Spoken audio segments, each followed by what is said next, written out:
Haleluya, puji Tuhan. Salam sejahtera bagi Bapak Ibu Saudara sekalian, keluarga GBDI El Shaddai Magelang, dan juga Bapak Ibu yang mengikuti Renungan 79.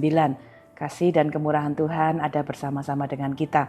Hari ini kita akan kembali merenungkan firman Tuhan.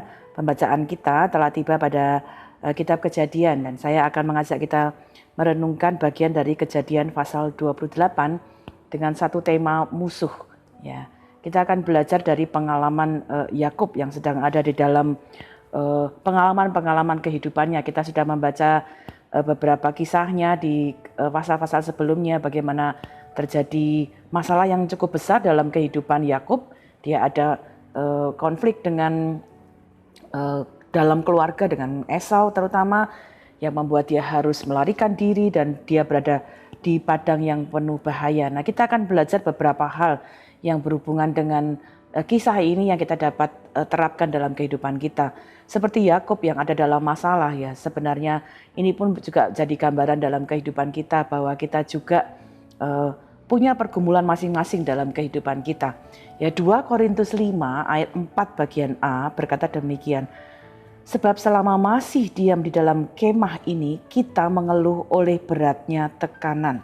Ya, di dalam kehidupan kita masing-masing setiap hari, ya, kita setiap orang itu punya pergumulannya masing-masing. Apakah pergumulan dengan keluarga, pergumulan dengan pekerjaan, pergumulan dengan kesehatan. Setiap kita punya pergumulan masing-masing. Dan sama seperti Yakub, dia kemudian melarikan diri, dia ada di padang yang penuh dengan bahaya, dia berada sendirian. Ya, kita pun kadang-kadang dalam pergumulan-pergumulan kita seolah-olah harus berjuang sendiri, berhadapan dengan bahaya, ya, berhadapan dengan banyak hal ya dalam kehidupan kita. Nah, dalam kehidupan kita secara jasmani dan juga secara rohani, kita pun juga menghadapi bahaya-bahaya di dalam kehidupan kita. Mengapa? Karena kita juga berhadapan dengan musuh-musuh yang dapat menyerang kita. Nah, hari ini sesuai dengan tema kita akan melihat ada musuh yang kita hadapi. Ya, musuh yang pertama ya musuh dari luar, ya, yang juga dapat menyerang kita, berusaha untuk menghancurkan kita, berusaha untuk dapat menjatuhkan kita dan melakukan hal-hal yang mencelakakan kita. Nah, kita akan melihat yang pertama musuh yang kita perlu waspadai adalah musuh dari luar. Efesus 6 ayat 11 sampai 12 ya memberikan kita catatan bagaimana kita berhadapan musuh dari luar. Ayat 11 sampai ayat yang ke-12 mencatat demikian. Kenakanlah seluruh perlengkapan senjata Allah supaya kamu dapat bertahan melawan tipu muslihat iblis. Karena perjuangan kita bukanlah melawan darah dan daging, tetapi melawan pemerintah-pemerintah, melawan penguasa-penguasa, melawan penghulu-penghulu dunia yang gelap ini, melawan roh-roh jahat di udara. Ya, musuh dari luar itu berhubungan dengan banyak tipu muslihat iblis. Terjemahan lain berkata siasat-siasat, ya, ide-ide yang licik, ide-ide yang tidak berkenan kepada Tuhan. Kita berhadapan dengan pemerintah kuasa kegelapan, ya, penghulu-penghulu dunia kegelapan, melawan roh-roh jahat, berusaha menyerang kita, berusaha menggoda kita, berusaha menjatuhkan kita setiap saat. Sama seperti Yakub ada di padang gurun yang setiap saat bisa berhadapan dengan bahaya, setiap saat bisa berhadapan dengan musuh. Kita pun di dalam padang belantara kehidupan yang kita jalani ya hari-hari ini, dalam perjalanan kehidupan kita pun juga menghadapi musuh-musuh yang sama. Dan itu sebabnya kita perlu waspada. Nah, musuh itu bukan hanya dari luar, tapi ternyata ada juga musuh dari dalam. Ya, nah, apa yang dimaksud dengan musuh dari dalam? 1 Korintus pasal 10 memberikan kita catatannya. 1 Korintus pasal 10 ayat 6 sampai 10. Saya ingin kita bacakan 1 Korintus pasal 10 ayat 6 sampai 10. Semuanya ini telah terjadi sebagai contoh bagi kita untuk memperingatkan kita supaya jangan kita menginginkan hal-hal yang jahat seperti yang telah mereka perbuat, dan supaya kita jangan menjadi penyembah-penyembah berhala sama seperti beberapa orang dari mereka. Seperti ada tertulis, maka duduklah bangsa itu untuk makan dan minum, kemudian bangunlah mereka dan bersukaria. Janganlah kita melakukan percabulan seperti yang dilakukan oleh beberapa orang dari mereka, sehingga pada satu hari telah tewas 23.000 orang. Dan janganlah kita mencobai Tuhan seperti yang dilakukan oleh beberapa orang dari mereka, sehingga mereka mati dipakut ular. Dan janganlah kita bersungut-sungut seperti yang dilakukan oleh beberapa orang dari mereka, sehingga mereka dibinasakan oleh malaikat maut. Satu bagian firman Tuhan yang menjelaskan musuh dari dalam itu adalah bagian keinginan-keinginan dari dalam diri kita. Ya, catatan tadi sudah memberikan kita gambaran bagaimana perjalanan bangsa Israel sebagai satu peringatan kepada kita. Yang pertama itu keinginan-keinginan yang jahat. Ya, tentunya kita dapat sudah sebagai anak-anak Tuhan kita dapat membedakan ya hal yang baik atau hal yang jahat. Dan kadangkala ada keinginan-keinginan dalam diri kita yang kita tahu itu jahat. Nah, itu pun adalah satu musuh yang kemudian berusaha untuk mengalahkan kita dari dalam kita. Keinginan jahat apa ya? Saya rasa kita masing-masing dapat kemudian mengenalinya, ya. Apa hal-hal yang jahat yang dalam diri kita? Apakah itu perkataan yang jahat, pikiran yang jahat, rencana yang jahat, semua yang tidak berkenan, ya itu adalah hal yang menjadi musuh dari dalam. Kemudian juga penyembahan berhala, ya. Semua orang punya keinginan untuk dicintai atau mencintai sesuatu. Tapi firman Allah mengajar kepada kita sesuatu yang kita cintai lebih dari Tuhan, yaitu dapat membawa kita jatuh kepada penyembahan-penyembahan berhala yang sungguh tidak disukai oleh Tuhan. Karena itu kita perlu waspada karena itu adalah sebuah musuh yang timbul dari dalam diri kita. Demikian juga keinginan-keinginan tadi kita belajar tentang percabulan, ya tentang hal-hal yang memuaskan nafsu kita. Kita perlu berhati-hati dengan hal itu. Kemudian juga tentang keinginan mencobai Tuhan. Mencobai Tuhan artinya kita sudah tahu bahwa itu Tuhan tidak inginkan. Tuhan sudah memberitahu kita, tapi kita kemudian melakukannya seolah-olah ya kita ingin mengetahui, mencoba itu akan terjadi pada kita atau tidak akibat-akibatnya. Ya, itu adalah hal-hal yang kita perlu hati-hati. Kemudian juga keinginan bersungut-sungut. Ya, hal ini juga menjadi catatan yang perlu kita waspadai sebagai musuh yang muncul dari dalam diri kita. Ya, firman Allah mengajar kita sebagai anak-anak Tuhan untuk mengucap syukur senantiasa, tapi kadang-kadang kita dengan mudah bersungut-sungut dalam pergumulan, dalam kesulitan kita. Nah, kita perlu hati-hati karena ternyata bersungut-sungut adalah bagian yang kita perlu waspadai sebagai musuh dari dalam diri kita. Ya, ketika kita ada dalam tekanan, ada dalam bahaya, ya kita perlu belajar hati-hati dengan hal itu. Nah, bagaimana kita menghadapi musuh ini? Inilah yang sangat luar biasa yang kita dapat pelajari di dalam kisah Yakub. Ya, kita lihat di dalam Kejadian pasal 28 ayat 18 mencatat demikian. Keesokan harinya, pagi-pagi Yakub mengambil batu yang dipakainya sebagai alas kepala dan mendirikan itu menjadi tugu dan menuang minyak ke atasnya. Ya, ada dua hal yang saya ingin kita lihat, ada batu dan minyak. Ini dua benda yang sangat istimewa ada di padang gurun.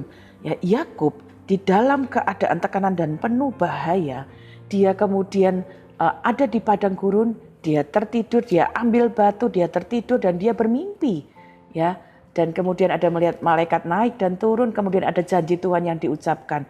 Setelah selesai dengan mimpinya, tadi kita tiba pada ayat yang kita baca tadi. Dia dirikan batu itu, kemudian dia tuang minyak ke atasnya. Apa yang kita dapat belajar untuk pelajaran rohani dari batu dan minyak ini? Yang pertama, kita dapat lihat batu itu adalah gambaran dari Tuhan Yesus sendiri. Ya, 1 Korintus 10 ayat 4 memberikan kita catatan demikian. Dan mereka semua minum minuman rohani yang sama, sebab mereka minum dari batu karang rohani yang mengikuti mereka, dan batu karang itu ialah Kristus. Ya, Matius 16 ayat 18 berkata demikian. Di atas batu karang ini aku akan mendirikan jemaatku dan alam maut tidak akan menguasainya. Bapak Ibu Saudara, batu itu adalah gambaran Yesus Kristus sendiri. Tuhan Yesus Kristus sebagai Tuhan yang kita percaya. Dia jadi batu keselamatan, batu rohani. Karena itu apa yang kita dapat pelajari dari pengertian batu ini secara rohani? Waktu kita dalam pergumulan, waktu kita dalam kesulitan, waktu kita berhadapan dengan musuh yang berusaha menjatuhkan kita, baik dari luar maupun dari dalam diri kita, tetap percaya, datang kepada Yesus Kristus. Dia batu karang yang teguh, dia batu karang keselamatan, dia batu karang perlindungan kita. Kalau kita menghadapi pergumulan-pergumulan kesulitan dalam hidup kita, jangan kehilangan kepercayaanmu kepada Tuhan. Waktu ada pergumulan, datang kepada Tuhan, berdoa, minta pertolongan Tuhan, berdoa, berseru kepada Tuhan, dan Dia menjadi batu karang perlindungan yang menolong kita, yang memberikan perlindungan kepada kita. Kemudian yang kedua adalah minyak. Ya, Yakub di dalam perjalanan di padang gurun, dia tidak bawa hal yang lain, tapi dia justru bawa minyak. Ini sesuatu yang sangat luar biasa. Dan kita dapat belajar, minyak secara rohani adalah gambaran kuasa Allah. Minyak adalah gambaran Roh Kudus. Ya, itu sebabnya ketika minyak itu dicurahkan ke batu, itu adalah lambang kekuatan dari Allah, kekuatan dari Roh Kudus.